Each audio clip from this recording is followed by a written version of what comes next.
सवारी, माई के सूरतिया लगेला बड़ी प्यारी। हथवा में बिना सोबे हंस के सवारी, माई के सूरतिया लगेला बड़ी प्यारी। अपन कहलम कॉपी किताब, अपन कहलम कॉपी किताब, इनका चरण धला। देवलोक से आइली फिलहाल, देवलोक से आइली फिलहाल, कि माई के दर्शन कला। देवलोक से आइली फिलहाल, कि माई के दर्शन कला।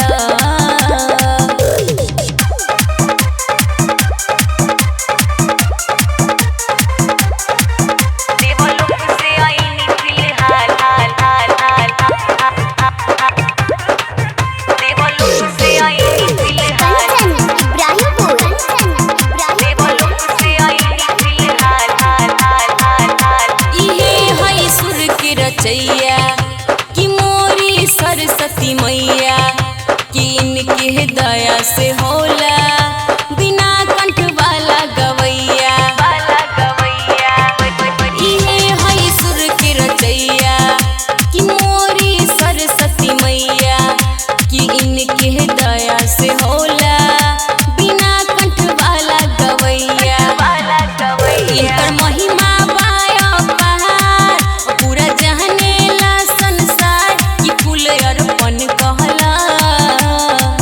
देवलोक से आइली फिलहाल, देवलोक से आइली फिलहाल, कि माई के दर्शन कला। देवलोक से आइली फिलहाल, कि माई के दर्शन कला।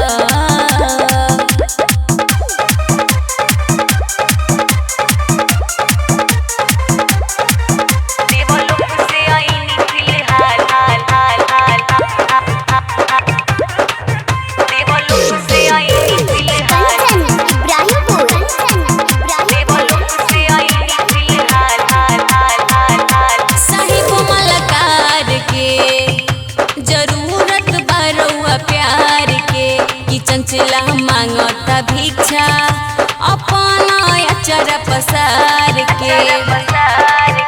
साहिब मलकार के जरूरत बरौआ प्यार के, कि चंचला मांगता भिक्षा अपना अचर पसार के।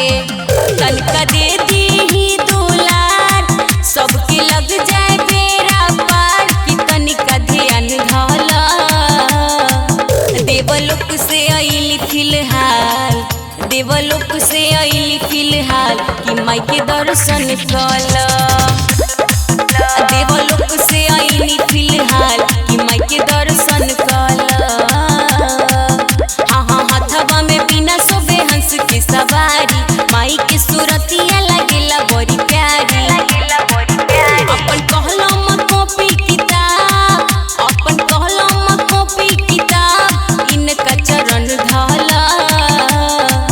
देवलोक से आइली फिलहाल, देवलोक से आइली फिलहाल, कि माई के दर्शन कला।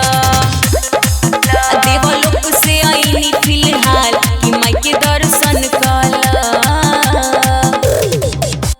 माँ गायत्री रिकॉर्डिंग स्टूडियो मलंगवा, सरलाही, नेपाल।